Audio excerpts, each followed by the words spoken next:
Hello, everybody, and welcome back to the On Deck podcast by Prospects Live. And we have a special guest joining us today, Will Thompson. Get ready to hear from Will about some prospects, some division races, and what's on Will's mind. We always love hearing what's on Will's mind, but we're going to get right into the action here, guys, right after this break from the Drop Teens, and get ready for a great episode. And the boys in the corner are trying to figure you out. I don't want to play that game. I don't want to know your name.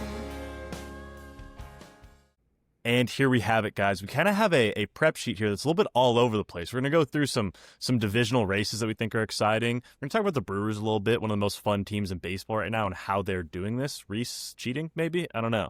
And then we're going to talk about some prospects and some MLB players and a couple other topics that we've just been thinking about today. This is kind of your all-encompassing podcast, just four guys talking about baseball, all right? So we're going to start off with the NL West. And because I didn't give you a proper introduction today, Will, I'm going to start with you here. What are your thoughts on this NL West playoff race heating up right now? I mean, do you have a favorite, first of all? I still think the favorite's the Dodgers, but I think when you look at what AJ Preller did at the trade deadline with San Diego, it was gutsy and it was pushing all of his cards to the front of the table. And so far, you got to give him credit for as far as this year's Padres team. It has really worked out. This team is playing phenomenal baseball right now. They have so much depth up and down the lineup that they're originally kind of going into the year, it was a little bit too much of a top heavy lineup. Now, with adding Ryan O'Hearn and Ramon Laureano, they've really helped out the overall depth of their lineup. Their starting pitching has been pretty good as well. And I know Dylan Cease looked really good against the Red Sox. Again, during our trade deadline stream, we were talking like, oh, Cease has got to get moved. Cease has got to get moved. Why? I mean, you're AJ Preller. You're going all in. Why are you giving up an arm like Dylan Cease if you're going all in for this year? So it's worked out really well, and the bullpen is just spectacular. I mean, watched them pretty closely go against my Red Sox, and it's just unbelievable the amount of arms that they can throw at you with, of course, Suarez and Miller in the back end, but Morejon is an absolute weapon as well. I mean, this is a really deep major league roster right now, and even if the farm system is mostly cleaned out at this point, the Padres are a really fun team, and especially for this year, they are a legitimate they're a real threat to win the NL West and potentially win a World Series. I would still pick the Dodgers. I think once they're starting to get some guys back, they're starting to look healthy. But it's going to be a fascinating race between those two, and I hope we get another matchup of San Diego and the Dodgers in October, because I think this could be an all-time one. Rhys, do you think that the Padres forming this super bullpen, if you will, is like the next trend in Major League Baseball? Like, are playoff races like realistically won with the bullpen now? Because that's where my mind first goes when thinking about the Padres. They're just building their team a little bit differently. They're going for the strongest bullpen. Do you think that's a good strategy for them? I wonder, it's a very high-risk strategy because you're putting a lot of mileage on relievers, and relievers don't tend to throw a lot of innings, so it's just putting a lot of wear and tear on those guys. And let's be real, Mason Miller, as much as he's a mercurial talent and one of the most electric arms we've probably ever seen in the game of baseball, we're talking about just a lot of wear and tear on that. I do also think that being undersold a little bit with them is what Will was talking about a little bit. With the addition of Ryan O'Hearn and Ramon Laureano, that really lengthened out what was starting to look like a very top-heavy lineup. Now you have Freddie Fermin, who's only in there for his defense, but if you saw some of the catchers that they were rolling out this past year, it was rough in San Diego. The best rivalry in baseball, the Padres and the Dodgers, as long as neither one of those fan bases decide to start rapping, it's electric. So yeah, I like what the Padres are doing, and I think this is an interesting meta discussion for the regular season, but I do think it is a very high-risk strategy, to answer your question. Absolutely. Drew, first off, can you say one good thing about the Giants, just so we get that out of the way? And then can you go into your NL West discourse? Yeah, absolutely. First of all, about the Giants, you have a Hall of Famer at the helm. You have got several players that played at the University of Tennessee. We know for a fact they look good in orange. So, I mean, that's going for you. Also, one of my all-time favorite games that reminds me of heartbreak is the 2011 I believe it's 2010, excuse me, 2010 NLCS final game. Brian Wilson striking out Ryan Howard looking makes me hurt every time. Never can't watch it though.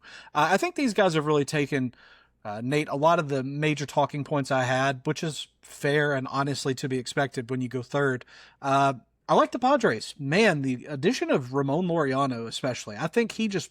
playing in California really seems to suit him because in his time back with the Padres, it's almost like he, turned the Bunsen burner up even hotter. He was really good with the Orioles, but now it looks like he's just hot when the Padres need him. Hopefully it'll stay that way. I agree with Rhys's point about the bullpen being a risky move, but it's one that I think we talked about it on a previous episode that really at this point, you need 5 innings. If you get 6 out of your starter in the playoffs, you're gold because you have at least 6 or 7 relievers in the pen who I would trust to get a solid inning out. That being said, I think Will may have buried the lead a bit. It is the Los Angeles Dodgers. It's the new evil empire. It's going to be hard for anybody to beat them. But this Padres team has a certain flavor of fun and destiny to them that I'm really enjoying watching. I always love a good team that's just constructed a bit different than the rest, and we'll see how it pays off for them come October. Obviously, the World Series odds are towards the bottom of any current playoff team, so consensus right now is leaning against the Padres, but we'll see, right? Playoffs is a whole new game. We're going to move on to the AL West now, and my Seattle Mariners have the 3rd best World Series odds in baseball right now. And Drew, we're going to go straight back to you. You get to talk first on this one. Are the Mariners serious? What's going on with the Astros? It looks like Texas is dead. What are your thoughts on the AL West in general right now? Texas being dead doesn't really bode well for the United States economy or our friend Will Thompson. So I'm going to say that the Rangers look to be dead in the water. That's okay. I'm just picking at you, buddy. I think that the Mariners are probably still going to be the heavy favorite from this division, although... Nate, you're going to hate to hear it. I've really enjoyed the Astros over the last probably decade. That's just a fun team. They win. They play ball well.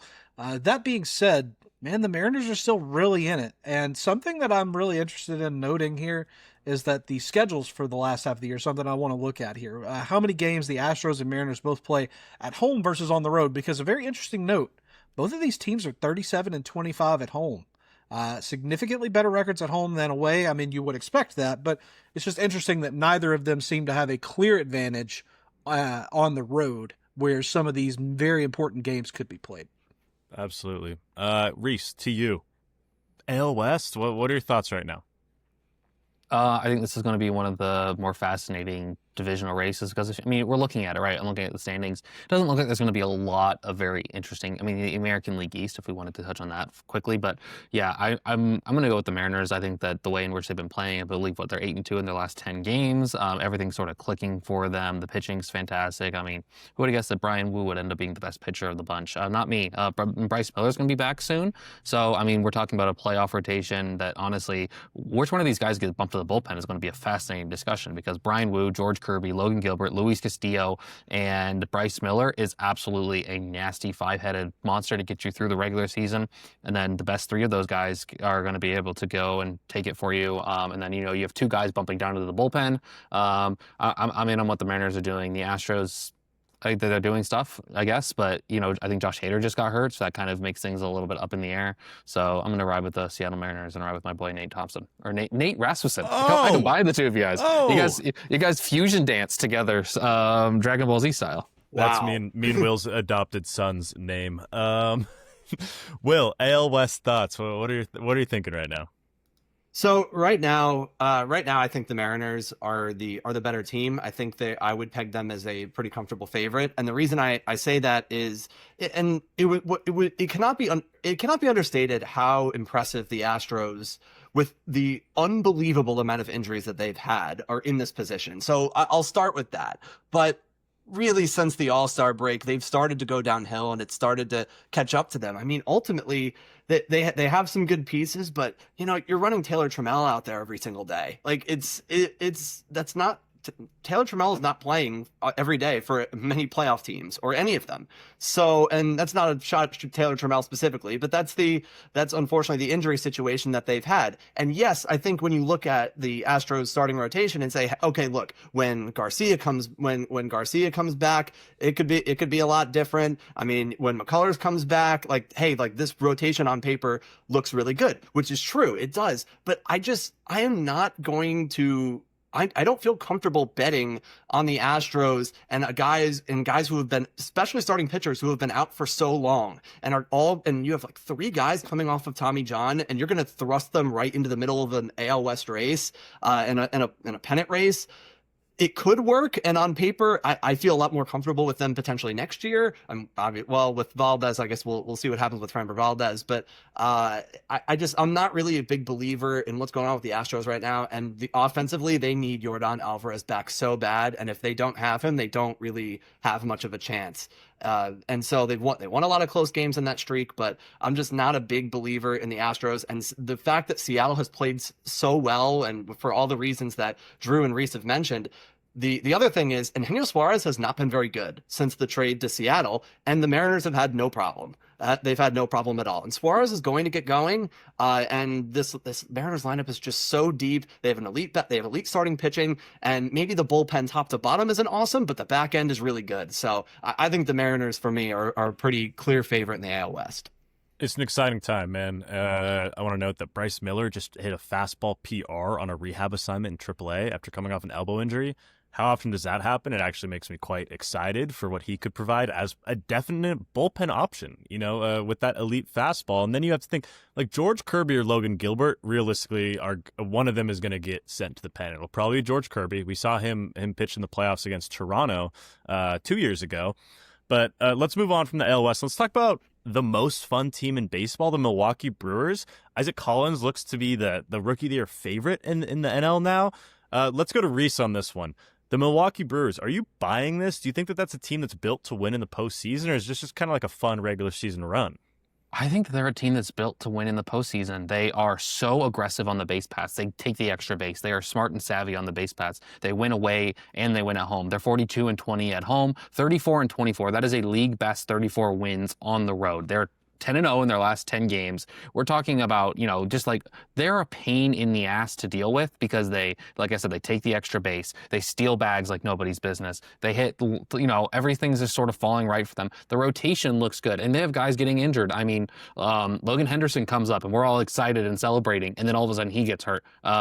We have Mizorowski got hurt, and it looks like he should be fine. But I mean, this is a rotation of Freddie Peralta, Brandon Woodruff, Quinn Priester, the revival of all revivals. Because at one point, guys looked like his Major League stuff. We were wondering if he was a quad A guy. Now he's going to be pitching, I believe, as a starter for this team in the postseason. They're also a team that can get kind of weird. They're not afraid to get weird. They just threw Tobias Myers into the bullpen in a long relief sort of role. So they could honestly do some really interesting things in the postseason. They could go 3 innings in a game if they need to. They can do anything that they want. This is one of my favorite teams, and they're cheating, obviously. That's how they're doing all this, and the power of friendship as well, and the power of pocket pancakes. While I don't want to claim anything, there is such a thing as phantom ILing rookies to save their innings for the postseason. I'm not saying that's what they're doing, but, maybe if they took an extra couple weeks with Henderson or Mizorowski or whatnot, or if anything was even going on with Jacob Mizorowski, not a bad idea to keep him around for a longer postseason run. Will, the Milwaukee Brewers, what are your thoughts?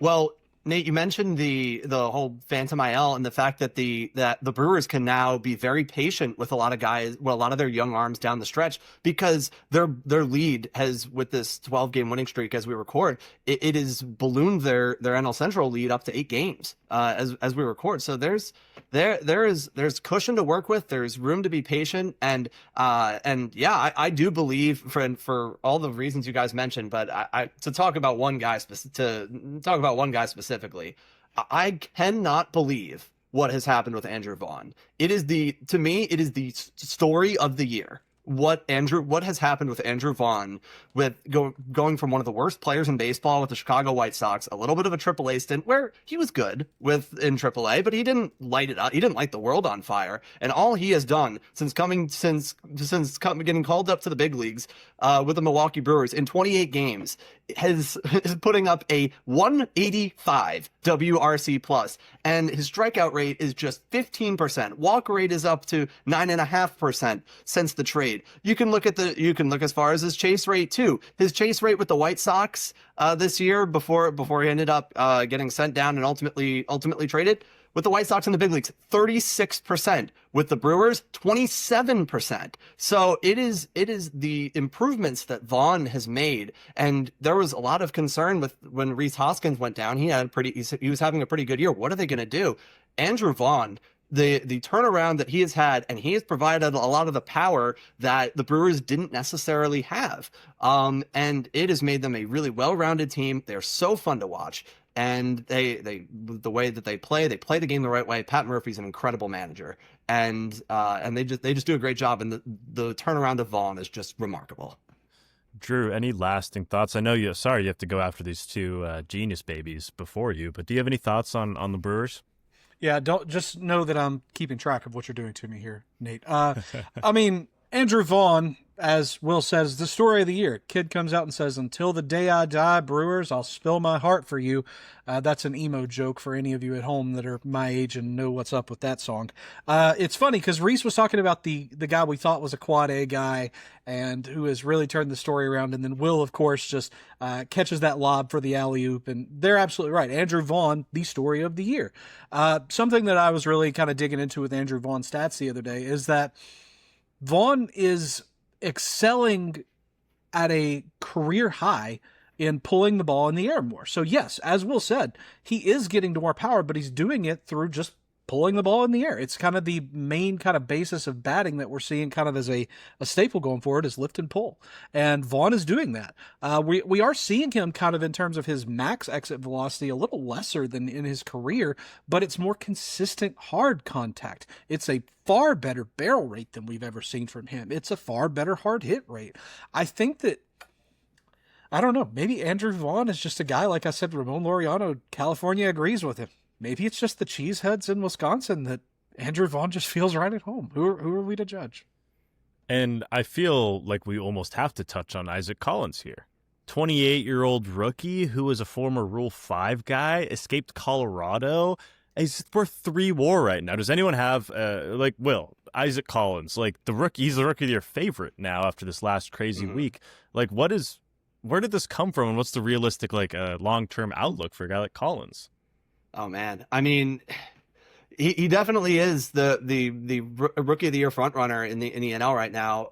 As far as what he can be down the line, it's still a pretty small sample. So is it possible that he just caught lightning in a bottle and this is the best 3 months that he's going to play? And it's possible, but I mean, Collins he's a well-rounded hitter. He's a good defender too. He's just so much fun to watch play. He's a good all-around player, and he gives a lot of what this lineup really needs, and it seems like in big spots too. He really comes up big, which is something that should be noted as well. So.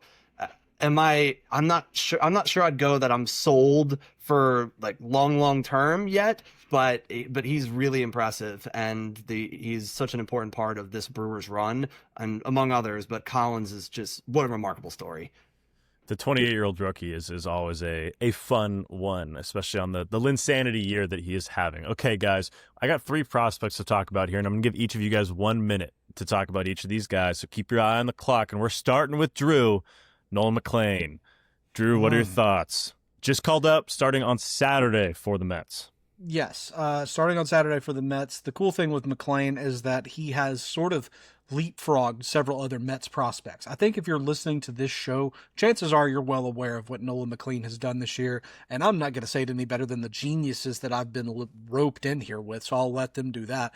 The thing with McLean is that he is incredibly electric. He's done everything well. This is what you get when you have a guy who focuses on not only 2 sports, but on 2 sides of the ball. It's hyper specifying what he's focusing on. You're obviously going to get good results, especially when it's a guy as disciplined and as frankly talented as Nolan McLean is. Can't wait. Wish he played for any other team. Will Thompson, your minute begins now. Nolan McLean. Yeah, Nolan McLean he's had such a good year, and I'm excited. The Mets really need pitching very, very badly. In case anybody was keeping an eye on this Braves Mets series so far, but yeah, McLean's got really good stuff. As a former two-way, he's got good command as well. You can command all of his pitches, and yeah, he's just a really nice, well-rounded arm. And I'm excited to see him make his debut with the Mets this weekend because I think he's a stud, and he's really catapulted up this year. He's had an excellent year in AAA, so I'm really excited to see what he can provide, and hopefully get this Mets starting rotation a spark that they really need because their starting rotation's in pretty dire shape at the moment. Rhys, Nolan McLean. Wait, you mean to tell me that you don't think that what was his name? Frankie Montas was the solution to their rotation woes? I am shocked. It appears not. He is the most 45 pitcher there is, and he has made a lot of money for 45. Anyways, Nolan McLean, who is not a 45, I honestly think he's a 55. We're talking about elite, high-end, like velocity, averages 94 on the fastball. Sweeper is just disgusting. Cutter is also really good. The uptick in command ever since he started focusing on pitching full-time has been really exciting to see. I think we're seeing a bunch of these guys all of a sudden this year. The command has taken a step forward. Jacob Mizorowski, Nolan McLean, Chase Burns, even though the command wasn't bad, but the command I think has taken a step forward this year. Nolan McLean is going to factor in. Honestly, he's probably the most high upside arm that they have outside of Kodai Senga, but Kodai Senga has had injury issues in this past, and will have them in his future because unfortunately Kodai Senga consistently spends some time on the injured list, but that's fine. This really allows them to do a bunch of different things. Maybe they move Clay Holmes to the bullpen, which I think would be silly, but some people seem to think that would be a good idea. I don't agree with those people. I don't tend to agree with those people on a lot of things. But yeah, because Clay Holmes has been your perfectly fine three starter for them that they paid not a lot of money for. Yeah, so Nolan McLean, I'm very excited to see it. I will be tuning in. I might be writing an article on it. I haven't decided yet. It's just the most cromulent, to use a word we throw around, mid-level starter in a very good team's rotation. Like if he's the 3 or the 4 for the Mets for a long time, I think that makes a lot of sense. Will he ever be a 1 or a 2? I would highly doubt it based on kind of what I've seen. But it's like the Trey Savage mold. It's like, wow, he's a really high-end, Game 3 starter in a playoff series. Maybe not this year, but moving forward. Okay, our next guy is Owen Caissie, who's finally gotten the call to the MLB. What will his role be? It's probably a bench bat, but Owen Caissie almost had 1,000 AAA plate appearances. He luckily got called up before he hit that mark. I was counting down the days. We'll start with you, Rhys. What are your thoughts on Owen Caissie getting the call to the show? And yeah. I think there is some slight platoon risk here. I do think we were a little overzealous in him. I think he's a perfectly fine bench bat. You can tell that the Cubs are scrambling because they're trying to pull any lever that they can to try and catch up to the Brewers in this divisional race, and Caissie seems to be the first lever that they're going to pull. It's plus power. I think it's the contact kind of just comes and goes with him, but he does draw a walk at like a decent enough clip. I do think that there's a lot more passivity here than I think a lot of people are talking about. So I think that there's just going to be high strikeout rates to go along with the high walk rates. But I'm excited to see him. I honestly am surprised he didn't get traded at the deadline. Me too. Will Thompson, Owen Caissie. Yeah, Owen Caissie is there reached a point where he was just destroying AAA so much that there just wasn't much to you could say like, oh, he needs every day at bats, but what else did he have to prove in AAA at this point? And the Cubs, with the struggles that they've had, really needed a spark, as Rhys mentioned. But yeah, I think I'm not as big on Caissie as others. I just think there's going to be a lot of swing and miss problems, and I think also Rhys is spot on with the with being a little bit passive at times this year in AAA, 46% swing rate. I think with the power that he does have, I just think with the swing and miss combo with that, I'm a little bit worried that there's going to be too many strikeouts and he's not going to provide the defense and the base running to really make up for it. So I think the Cubs are trying to look for a spark, which they should. But I think Caissie's a good player. With I think Nate, when you mentioned a bench bat, bringing him up, seeing if you can hit a home run off the bench, swing for the fences. I like that. But I think I'm not super high on Caissie as a player, even though the AAA numbers are phenomenal. Drew, what are your thoughts on Owen Caissie? I think that these guys have done a wonderful job covering what the story is with Owen Caissie. The Cubs need a spark. Is Caissie that spark? I'm going to put it at maybe a 20% likelihood that he's the spark that they're looking for. It could happen. I mean, it could happen. Anything could happen. I just don't necessarily see it. This is a guy who, if you kind of transposed his numbers at AAA to the major leagues in terms of power, because I know a lot of people are going to talk about Owen Caissie's power being his carrying tool, and it likely is, but as Rhys said, not only does it come with kind of the platoon risk, it also comes with the fact that it's going to be denigrated slightly as he goes up to the next level. Obviously, he's facing better pitching. If you kind of extrapolate Caissie's numbers, imagine him between the 50 and 60th best power bat in Major League Baseball. Not bad at all, but it's certainly not the level of power that I think some people are projecting it to be. So just be careful with that. Temper your expectations, and anything you get beyond them will be obviously a lovely treat. Another real quick note nobody ever talks about with Owen Caissie, kid has got insane hair. He has almost like a red afro, which is really, really cool. And that is what matters on the baseball field, if we're being honest. Sal Stewart, I'm going to pitch it right back to you, Drew. What are your thoughts on Sal Stewart? Kind of a guy who's tearing up the minors this year, and I feel like we have some mixed opinions on this podcast regarding Sal Stewart. I'd love to hear what you think about him as a player. Sure. Well, again, if we're going to just use kind of the AAA numbers, boy, they look great. He was promoted not long after I met him in Atlanta this year. Didn't really get a chance to interview him. Stuck up my hand to him and said, "Hi, Sal, I'm Drew Wheeler." He said, "Hi, Drew Wheeler, I'm Sal Stewart." And then he walked off. Great interaction, A+, 70 grade. What we're seeing out of this guy, though, very similar power, ironically, to Owen Caissie. So again, consider, if for whatever reason Stewart was the guy being called up to the Reds, which bizarre choice, the Reds need an infielder like they need a hole in the head. Very similar power to expect and project at that next level. We are seeing him really rational swing decisions at this point, but I think the song remains the same for Sal Stewart, if I have to be honest. If I might quote the great Blessings Law, if he's not going to give you more than 25 home runs or 25 stolen bases at second base, is he viable? I'll leave that question for the other two guys to ponder. Will, what are your thoughts on Sal Stewart? So I like Sal Stewart as a hitter for sure. I think, and the numbers have been incredible since he's went up to AAA. I just wonder if he's going to hit enough, because honestly, I think he's more destined for potential first base. I don't really love the glove at all.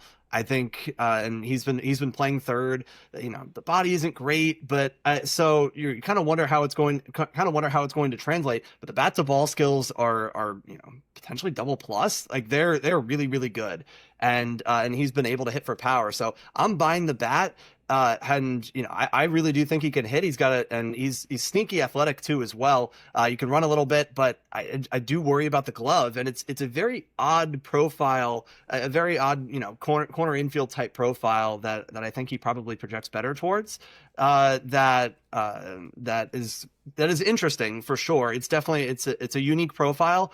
But I think I'm a big fan of the bat to ball skills. They're really good hand-eye coordination too, and so I definitely like him. I just wonder when you combine all the facets of his game, I don't think, for example, WAR is going to like him very much. But when you look at the offensive numbers, hey, he could be something, especially even if he becomes more of a DH. But you got to really hit to make that work.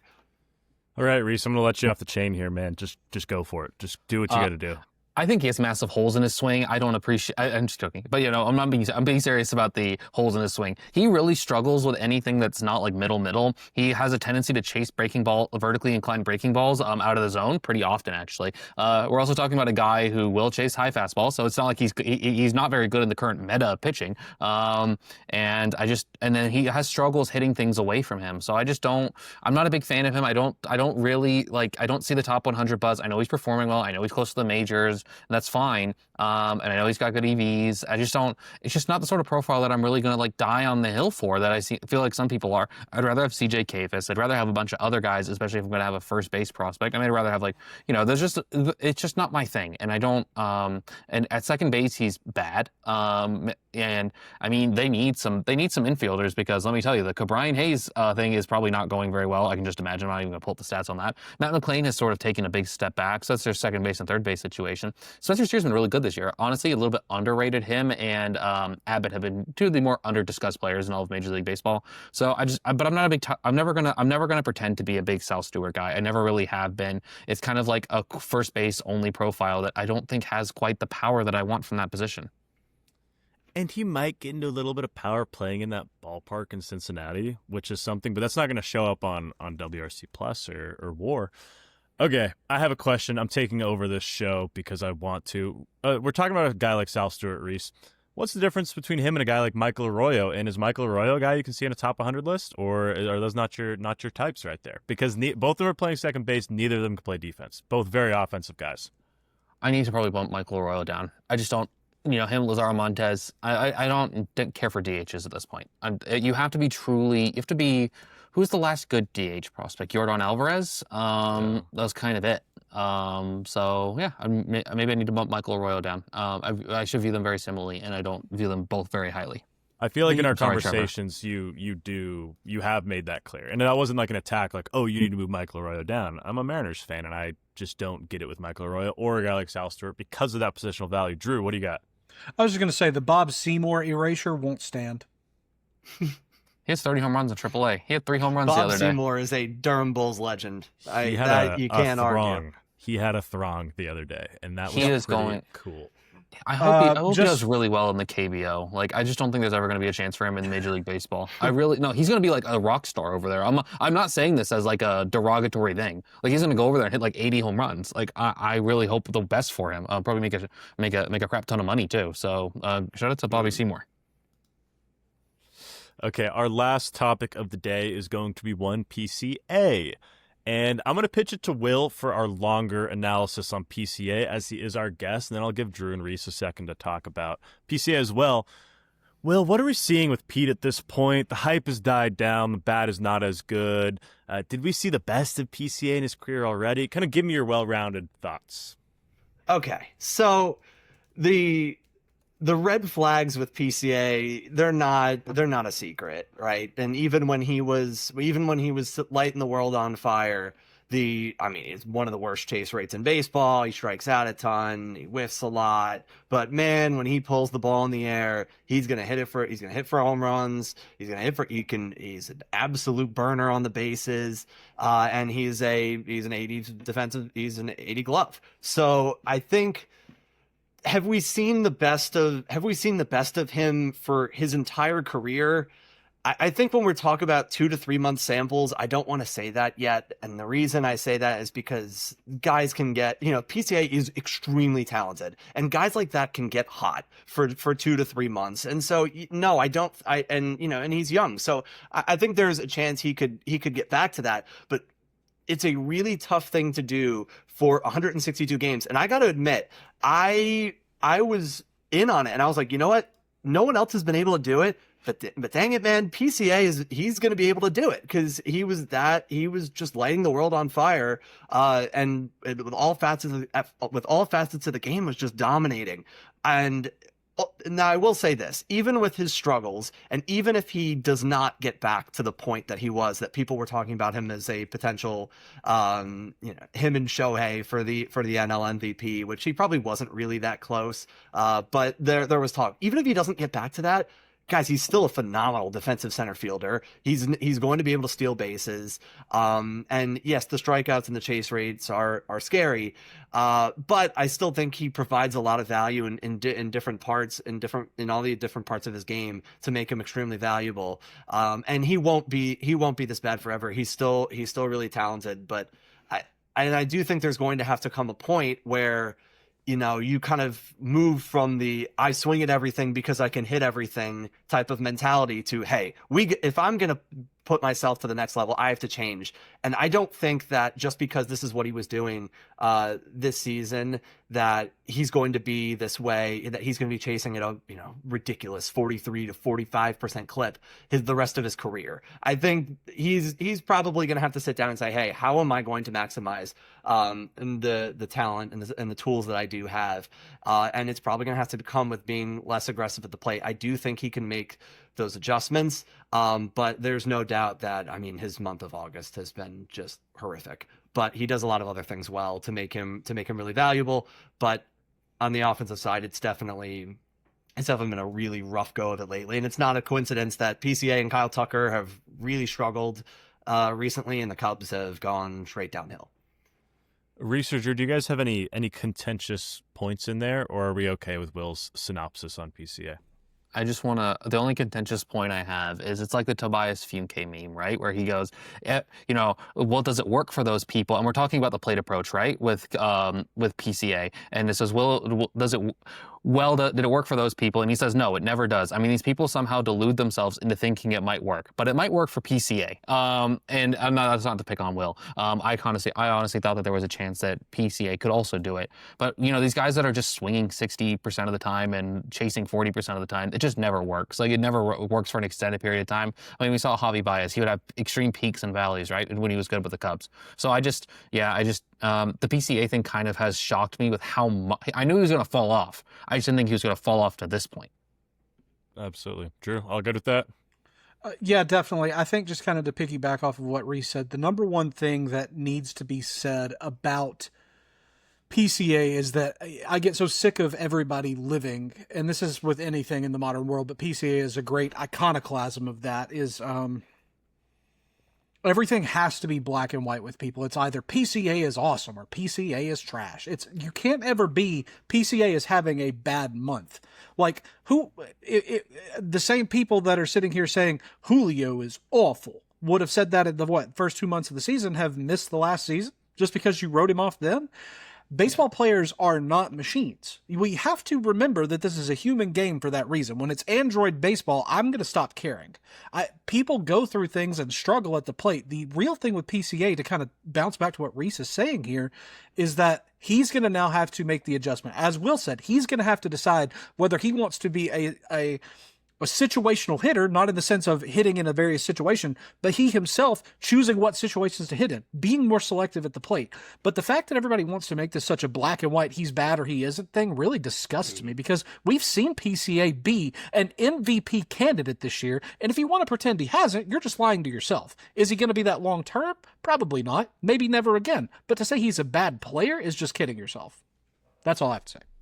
I agree with all three of Amen. you smart fellas. And we are going to jump over to some PLive news now. Thank you guys so much for a great little roundtable discussion about a bunch of different things within the baseball world. And we will be back on the other side of this break. I used to be brash, I used to be bold, lived off rhythm and roll. And you will notice we are without Drew Wheeler. Drew Wheeler had to go be a good husband. And we're going to talk about what's going on over at Prospects Live. Prospects Live, we have a lot of really good stuff. Analyzing every player moved at the 2025 deadline. Will Thompson and I co-wrote that. It was a behemoth. We had the daily sheets going out. The Dynasty Baseball Pickup guys have stuff going on. We have the Dynasty Diplomas. We have Tom's 3-Up, 3-Down series. I believe by the time this is posted, you will see my live looks on me seeing prospects in the Inland Empire. I have some thoughts on Angels prospects. Not good. Shout out Spencer Jones. Drew said that he wanted someone to do that. I know, Will, you were supposed to, but I'm going to get out in front of that. We have the Dynasty Baseball podcast going strong. Will, Nate, do you guys have anything coming out tomorrow? Will, do you have anything coming out tomorrow? I don't think I Coming do. out tomorrow. I mean, check out MLB Daily Sheet. I mean, now it's going to be. We're on that. I'll be on. I'll be that. on next. Yep, plenty of MLB Daily Sheet and AAA, and get to hear lots of my thoughts on what's going on in the big leagues and on the Friday night games in AAA, which I always love. I always love mixing in the AAA in there, because you can't always do Major League Baseball and you get bored, so you got to switch to the minor leagues at some point too. I want to play a game with Will. So Prospects Live costs $5 a month to subscribe to. What else could you buy with $5, Will? What else can you buy with $5? You could buy a snack wrap from McDonald's and a medium drink. I think I bought a huge bag of baby carrots the other day for $5. I don't like vegetables. I do like Prospects Live, though. So this is me telling you to go subscribe to Prospects Live. Obviously, this podcast is free, and we love it that way.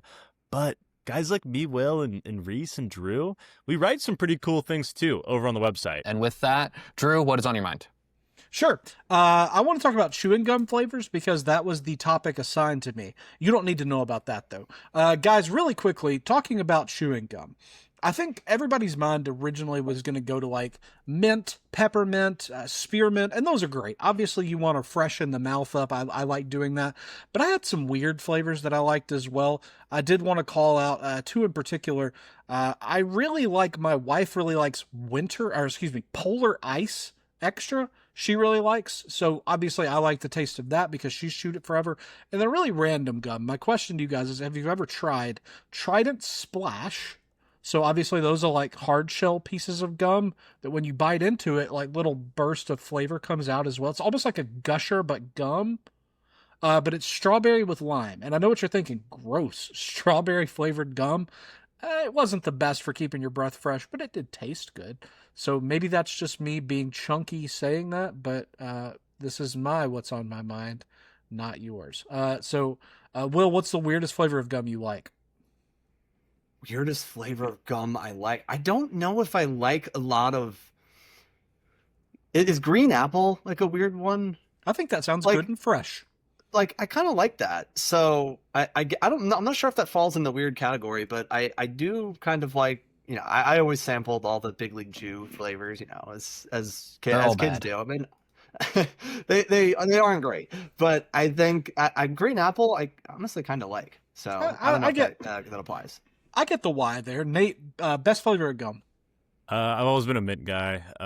What do I have here? This is the only gum I chew. Is Polar Ice Extra. Mallory likes that. That's Mallory's favorite. That's Rhys, all I do. best gum flavor, go. I actually have it right here. Also, did you know you have to be 13 years old to go on a gum website? I thought it was like, anyways, I was still looking at the flavors of Trident because Trident is the best.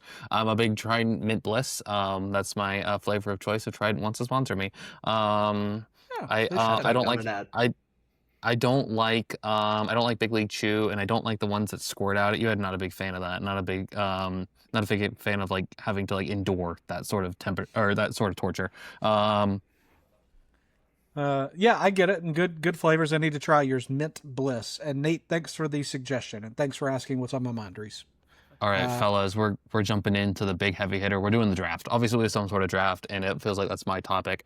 I've been watching a lot of American Dad lately, so we are going to do the adult TV show cartoon character draft. You can draft any cartoon character as long as they're an adult show. We're not drafting Bluey or anything like that, unless you want to. I'm open to whatever. I'm a very open guy on a lot of things. So, what is the order we want to do? That's a great question. I can't wait for this draft, though, is all I have to say. I'm excited for the draft. Should we let Will go first since he's our guest? Or Will, where do you prefer to be? In the Will, middle do you want to or go at the- first, or do you want to be at the end? I will. You know what? I'll go at the end. I'll be 4. I'll take the because we're snaking, so I'll take 4 or 5. I like my depth guys on my board. Okay. Nate, Rhys, which one of your birthdays is closer to now? My birthday's exactly a month from today. Rhys, yours is... My birthday's in January. Okay, so then Nate, you choose what spot you want next. 1, 2, or 3? I will go 2. Rhys, 1 or 3? I'll go 1. Okay, Rhys. Good job, whoever's typing. All right, Rhys, so you go 1. I'm curious where you go here. I'm going with Eric Cartman. Absolute icon. The single best character in all of television. I don't think it's particularly close. We're talking about a generational talent here. If someone else wants to type that, that's fine. I'm in a weird setup. Thank you. No, that's cool. I'm glad that also it got some consternation from my fellow drafters. That's how you know you're doing a good job. I thought he was gonna be there at 4. Terrible. He was not Awful making move. it before. He's 1 or 2, and I think. I should have gone first. Because that's I was who sitting here. gonna I was go like, I'd really like to go first. I didn't want to say anything. I was like, sometimes you got to play it coy in these drafts. That's an old-time fumble by me right there. You know what? I'm going to go by the people that I like the most. This list is not going to play well on a graphic. We will be releasing a graphic for this one. I'm going Brian Griffin, too. Oh, man. I love You Brian guys gotta be Griffin. kidding me right now. I love I think that's I laugh more at Cartman, and I watch South Park more, but Brian Griffin. I have a question. Before we begin. Can I continue to draft South Park characters or no? Because honestly, I would like to get more. Oh, so are you saying like one per show? Is that going to be the thing? We didn't talk about this beforehand, so we don't have to do it one per show if we don't want to. I I don't think we should. Okay, cool. I want to make sure that if Nate wants to draft only Family Guy characters and lose a draft, that's fine. I will not be. Ooh, okay. That had As long as bars you on don't it. draft all from one. I think I think you should have like Yeah, that's an unwritten rule. Okay. Yeah, okay, We can cool. do that. Okay.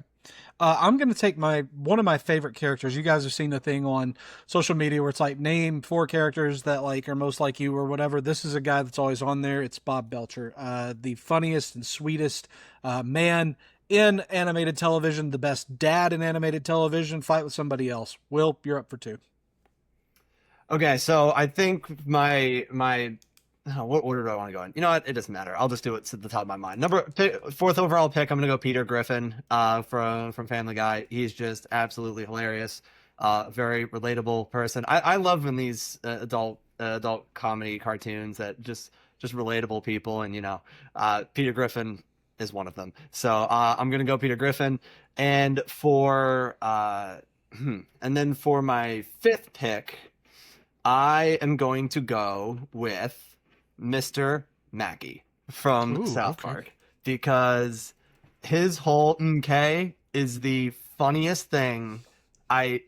I actually saw a clip today when I was scrolling on social media, and it was him like yelling at a bunch of school children for doing a play like about tooth decay, and he was quoting the Augie Garrido speech, which we cannot quote directly on this podcast, but you definitely, if you really know ball, you know exactly the speech I'm talking about, and he was quoting it and with putting MK in the middle, and it was so funny. So I'm gonna pick Mr. Mackey as my 2nd pick. Great pick. I love that. I'm going to stick in the same show and get the best character from that show. It's Butterscotch, obviously. The best character in South Park, without a doubt. Butters was my second option. If I got stuck with 2, I was going Butters at 2. Yeah, so I'm very pleased with that. Butters is hilarious and sweet. You'll notice that I tend to go with the sweet characters. Nate, that's you, sir. I'm gonna go Rick from Rick and Morty. It's one of the few adult cartoons that I actually like find myself watching and rewatching. So I'm staying true to myself there, and I think he's the best character in that show. I could be wrong. I think there's so many side characters, but yeah, let's go Rick. Good pick. I like that you're staying true to yourself. I chide you for that a lot, and I'm proud that you're doing it. Rhys, to you for 2. Okay. You know how you mentioned that you went with one of the best dads in animated television? I'm going with one of the worst, in Homer Simpson. He is a terrible father, and he's the main character in an iconic, maybe the most iconic television show ever. The fact that he's made it to the 2nd round is wild to me. And then with the 3rd round, I'm going with Roger from American Dad. Roger is the best character in American Dad by a lot. I feel like I'm acing this draft. This is fantastic. I'm getting every guy that I wanted. So, except for Butters. Butters was the only guy that really bothered me that I didn't get, but sometimes you can't get everyone.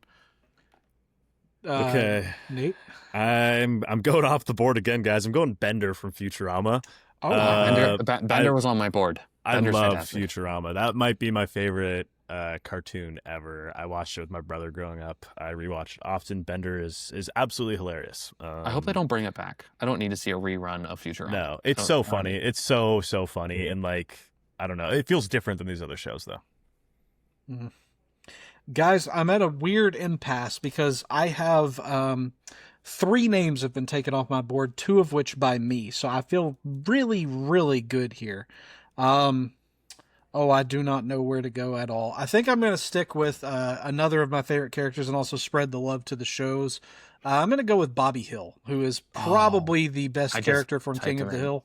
And adult Bobby in the modernized reboot is based. Bobby's great. So I'm very proud of this. I also think I am acing this draft. Will, to you for 2, buddy, your final 2 picks.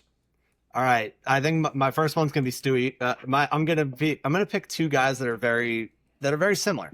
My first pick's gonna be Stewie Griffin because he's just hilarious.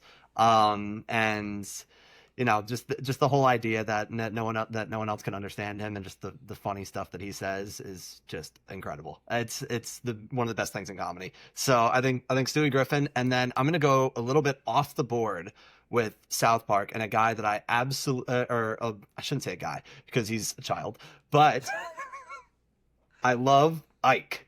I love Ike. Oh, So Ike's so good.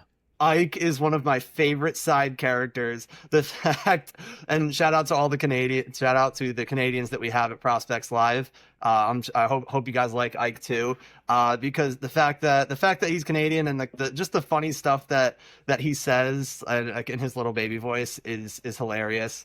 And and all of the Canada episodes with South Park. I wonder how Canadians feel about how South Park portrays them. I actually do wonder that. I'd like to know more about that because I'm not Canadian. I'd like to know that from the Canadians. Do you hate South Park because they make fun of Canada all the time? I wonder why. I wonder if you do or not. So I'm gonna go Stewie and Ike as my last two.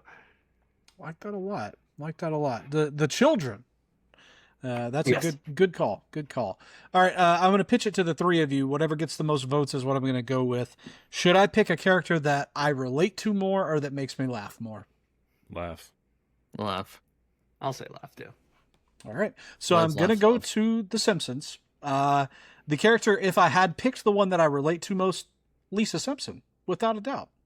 But since we're going to pick the character that makes me laugh the most, I'm going to ask you guys if I can borrow a feeling, because I'm taking his son, Milhouse Van Houten, he who thrill ho, if you will. Everything's coming up, Drew, in this draft, so I may as well get Milhouse and round it out. Nate, not to you, again. sir. Oh, not again. I am going to the world of BoJack Horseman, the greatest cartoon of all time. However, it is incredibly depressing. I'm going Todd Chavez, who is the funniest character in that show by far. And real ones understand I'm not going to win this draft on a graphic, but I took four guys from 4 shows that I really do enjoy. Rhys, ring us home, buddy. I am going off the board. I am going with Archer. I'm going with the main character, Sterling Mallory Archer. He I'll is put his full name. fantastic. He's so funny. Everything that he does is just the best. So Sterling Mallory Archer to round out this draft. That was a good draft. I enjoyed that a That lot. was a really good one. Okay, so we have time before Drew has to go solve a problem this world deals with. What are your guys' also rans? Oh, I have a slew. Okay, name off. I'll go first. So from The Simpsons, I had Lisa Simpson, of course, Krusty the Clown. From South Park, I had Randy Marsh, who is arguably a terrifying omission here. From Bob's Burgers, which is my favorite show, Tina Belcher and Regular Size Rudy. And then from a show that doesn't get nearly enough love, Big Mouth, which is hysterical, and I'll fight anybody that says it's gross or stupid. You're gross and stupid. Maury the Hormone Monster is fabulous. So there you go. Nate, who are your also rans? Dr. Zoidberg from Futurama. I like the noise he makes.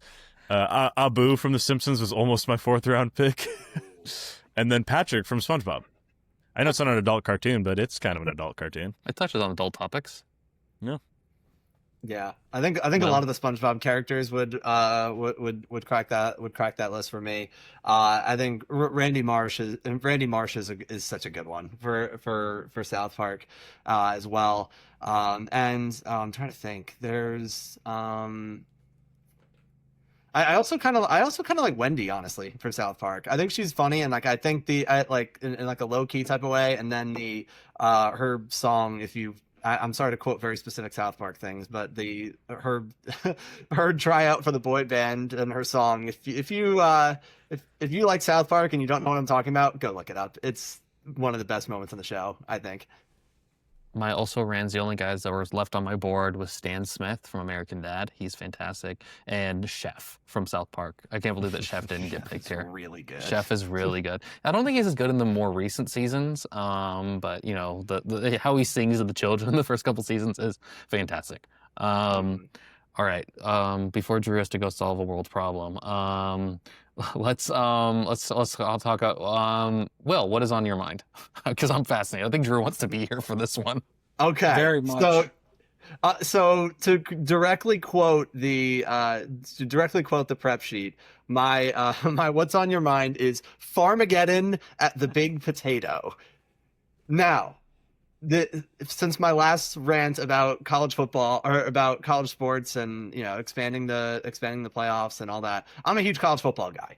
And coming up very soon, I believe in I think 9 days as we record, so I'm not exactly sure what it'll be when you're listening to this, but I absolutely love how college football has recently started their first game of the season in Dublin, Ireland. It's produced some fascinating games because absolutely nobody knows what's going to happen. Florida State went into Dublin as a top 10 team last year. They won 2 games, and nobody had any idea that they were horrible, and they lost on a last-second field goal to Georgia Tech, and it was incredible. And the game this year, Farmageddon, between Kansas State and Iowa State, by far the best game that they have put out there. I think Kansas State is number 17 in the preseason poll. Iowa State's number 21. It is a huge Big 12 battle, and it's again, like the Big 10 and the SEC, they totally reign supreme in college football at this point. But I love that the two of the more underrated programs from the Big 12, they're getting the national standalone spotlight in which when those two teams get together, Iowa State and K-State, it is a phenomenal game every year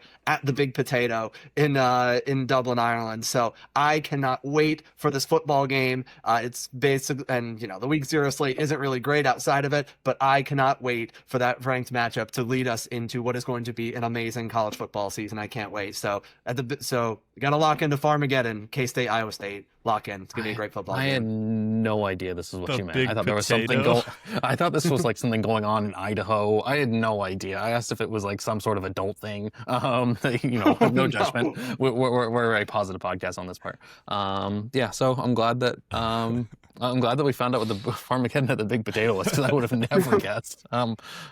My love for college football has sort of died down a little bit. I feel like as I've done more Prospects Live stuff and baseball stuff in general, I feel like something's had to go. And college basketball was the first one to go. I just don't really care for it. This is the first year I didn't watch the NCAA tournament. And college football has led ever since Michigan won the national championship, where they didn't cheat. By the way, I want people to know that they didn't cheat. Connor Stalions is an American hero. All he was doing was using his stuff that he learned in the military and translating it to a civilian life. Connor Stalions is wrongly persecuted. Anyways, that's neither here nor there.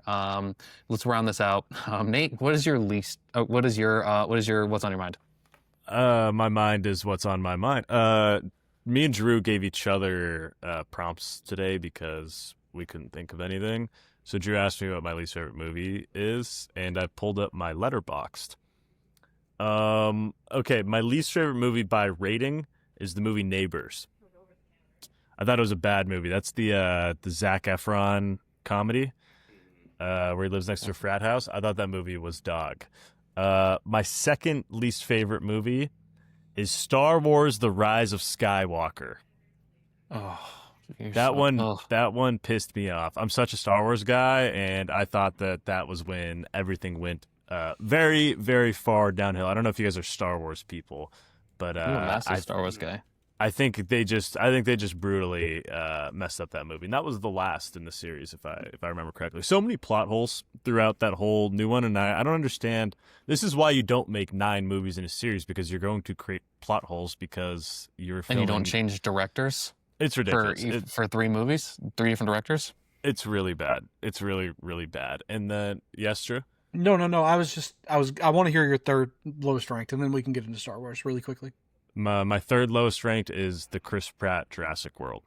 I thought it was a very bad movie. I like the old one more. So nothing too exciting on this list. One movie that I think is bad compared to everything else in the series is Harry Potter and the Goblet of Fire. I think that is the worst Harry Potter movie by far. I think all the other ones are very good, and I think that one is bad. You were gonna go without riling me up, and then you had to say Harry Potter and the Goblet of Fire is bad. That may be the best Harry Potter movie. You see that some people say that, and they're wrong, and that's fine. You're allowed to be wrong, Everybody has to be wrong every so often. Maybe this is my time to be wrong. I think it's more suspect that it's your time to be wrong, pal. I will say this. So the Star Wars thing is what I wanted to talk about before I've got to split, but I watched the first and second in the new trilogy, never watched the third. And anybody I tell that to says, don't. They said, just don't. Yep. I think you have to write it out. I think I should too, Rhys. I think I need to see this through. You're not paying to see it, so you can Exactly. just You know, if It you really don't sucks, want to though. support Disney, illegally stream it. Actually, I wouldn't recommend doing anything like that. I don't- I, for one, support our new mouse overlords. I'm not gonna say that, but no. I mean, it's on Disney Plus. I can stream it tonight if I felt like it. I have significantly better things to do than to torture myself with that. But Nate, I also never thought Neighbors looked funny at all. So hearing you say it was trash is very validating for me. Some of Zac those Efron like doesn't do it for me. I just think he's bad. He doesn't. You know who else I think is Iron bad? Claw was good. You know who else I think is bad? I don't like Chris Pratt. I'm not a big Chris Pratt guy. I just don't think any of his. I don't think he's good in any of the movies. He's only good in Parks and Rec. Guardians of the Galaxy. Guardians is good, yeah. I really like. That's one of the. That's probably might be my favorite Marvel. I'm not a huge Marvel guy. I really like Guardians of the Galaxy. I love the original Iron Man. I think that's one of the best superhero. So- That's one of it's a like very good. top 5 superhero movie. Obviously the Dark Knight trilogy all goes 1, 2, 3. And then, you know, you play around with whatever.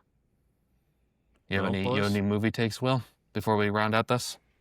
You know, I'm not a huge movie guy. I was gonna pose a question and ask, what did anyone watch Happy Gilmore 2, and what did you think of it? I'm not watching that Because trash. I haven't seen it yet. I want to see it though. Oh, I No one saw it? I enjoyed it. I I did too. I think thought it was people- good. People who want to like say like, oh, it's horrible, and like, yeah, were there too many? I could have gone without Travis Kelce in it, but I do think that I think if you watched the first one, it makes sense, and if you like the first one, it makes sense. And if you're going to Netflix for a cinematic masterpiece, you're going to the wrong spot. And so you got to know what you're going in, what you're getting yourself into. And I think my expectations were very reasonable for Happy Gilmore 2, and I really enjoyed it. I had a great time watching it. OG Happy Gilmore is one of the funniest movies of all time, and I don't Truly think people. And it's one of the funniest movies of all time. That was during So one of the good. during the best comedy stretch we've ever seen with Adam Yeah. Sandler. Adam Sandler is truly a one of one. No. Yeah, absolutely. Okay, guys, where can we find you? Where can we find each other on social media? You can find me at rhysbwhite on Twitter and Rhys White on Bluesky and Rhys.White on Instagram. Where can they find you, Will? You can follow me on Twitter, X, whatever we're calling it now, at Will_Thompson33. And I guess Rutgers football season's around the corner. If you want to hear me talk a lot about that and be happy when they win their first 3 bye games and probably lose most of their other games after that, you can follow me on Instagram at Will_T_33. You Nathaniel. can find. Oh yeah, go Nate, go. Yeah, you can find me on Instagram at Will_T_33. I like your posts on there, Nate. You can find me on the Twitter machine and Instagram at drewisokay, and you can find me on Bluesky at Machu MACHEWBUNN MachuBun.bsky.social. That's totally me. Go follow me there. Thank you to everyone for tuning in. This was another episode of On Deck, and we'll see you guys next week. I can't let her go.